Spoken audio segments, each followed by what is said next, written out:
আসসালামু আলাইকুম। বাস্তব সংখ্যা পার্ট 9-এর সকলকে স্বাগতম। আজ আমরা আলোচনা করব জোড় বিজোড় সংখ্যা সম্পর্কে। আমরা জোড় বিজোড় সংখ্যা মোটামুটি সবাই বুঝি, কোনটা জোড় সংখ্যা কোনটা বিজোড় সংখ্যা। তো আমাদের পরীক্ষায় ওরকম কোনটা জোড় সংখ্যা বলে সরাসরি বাস্তব সংখ্যা থেকে তুলে দিয়ে থাকে না, আমাদের কিছু প্রতীক দিয়ে থাকে। সে প্রতীক থেকে বের করতে হয় যে কোনটা জোড় সংখ্যা কোনটা বিজোড় সংখ্যা। তো এখানে প্রতীক বলতে আমাদের এক্স ওয়াই দেওয়া থাকতে পারে, এন দেওয়া থাকতে পারে, এ বি দেওয়া থাকতে পারে। তো সেখানে আবার কিছু শর্ত দেওয়া থাকতে পারে। শর্তটা কেমন? যে এখানে যেরকম 1 নম্বরে দেওয়া আছে এক্স ও ওয়াই উভয়ই বিজোড় সংখ্যা হলে নিচের কোনটি জোড় সংখ্যা। এখানে x plus y plus one, x y plus two, x plus y, চারটা অপশন রয়েছে। চারটার ভিতর থেকে আমাদের জোড় সংখ্যাটা বের করে নিতে হবে।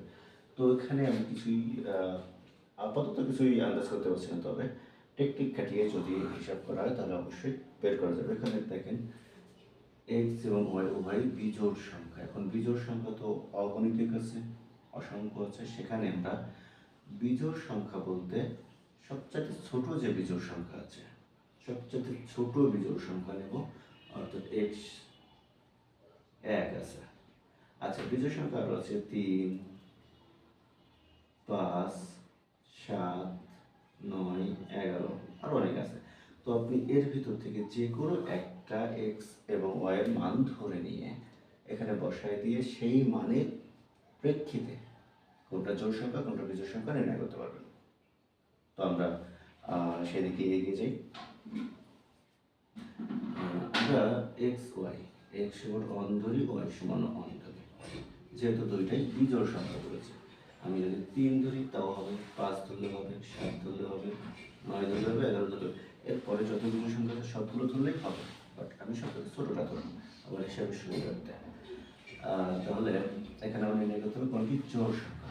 হিসাব করি প্রথমটা, অপশন ক, এক্স এর মান অন প্লাস অন ইকুয়াল 3। তার মানে এটা হচ্ছে বিজোড় সংখ্যা। ক হচ্ছে না। খ,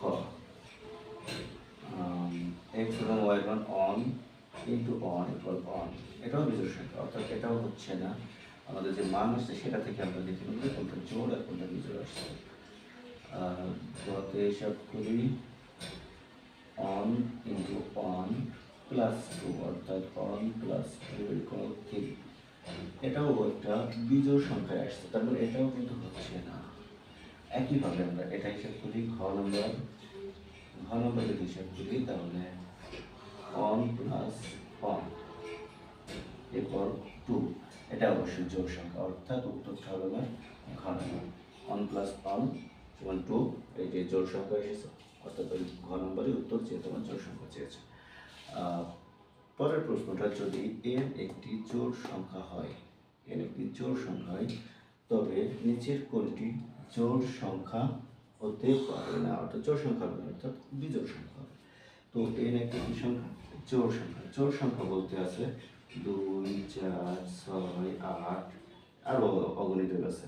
এখান থেকে আমরা জোড় সংখ্যার সবচেয়ে ছোট যে মানটা আছে সেটা ধরে নেব, অর্থাৎ n সমান 2 নিয়ে আমরা প্রত্যেকটা অপশন টেস্ট করব। তাহলে ক হতে পাচ্ছি 2 এর স্কোয়ার ইকুয়াল 4।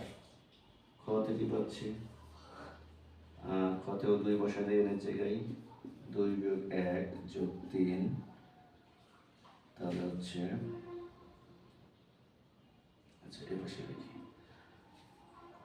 3 ইন্টু 1 যোগ 3 ইকুয়াল 3 আর 3 6। গ থেকে পাচ্ছি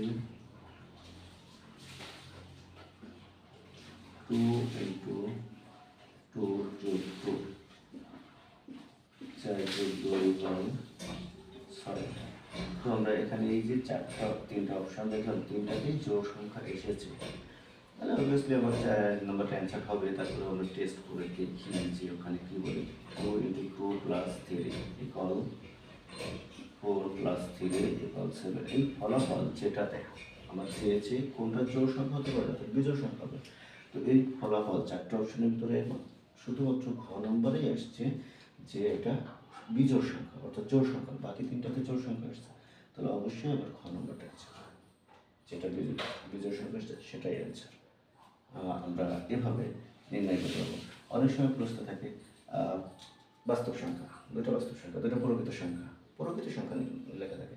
সেক্ষেত্রে আমাকে একটু কষ্ট করে যদি এরকম এন থাকতো, এন সমান আমাকে এখানে আমরা শুধুমাত্র জোড় সংখ্যা আছে তো 2 ধরে করে ফেলছি। যদি আমরা এখানে প্রকৃত সংখ্যা লেখা থাকতো তাহলে আমরা এন সমান একবার বিজোড় সংখ্যা ধরতাম আর একবার জোড় সংখ্যা ধরতাম। এই দুইটা ধরেই অপশন টেস্ট করতে হবে। যদি কখনো এরকম থাকে তাহলে অবশ্যই এরকম দুইটা ধরে অপশন টেস্ট করা যাবে। তো খুব সহজেই আপনারা এন সমান বা এক্স সমান সবচেয়ে ছোট জোড় এবং বিজোড় সংখ্যা ধরে এই ধরনের অঙ্কের সমাধান করতে পারবেন ইনশাআল্লাহ। ধন্যবাদ সময় সাথে দেওয়ার জন্য।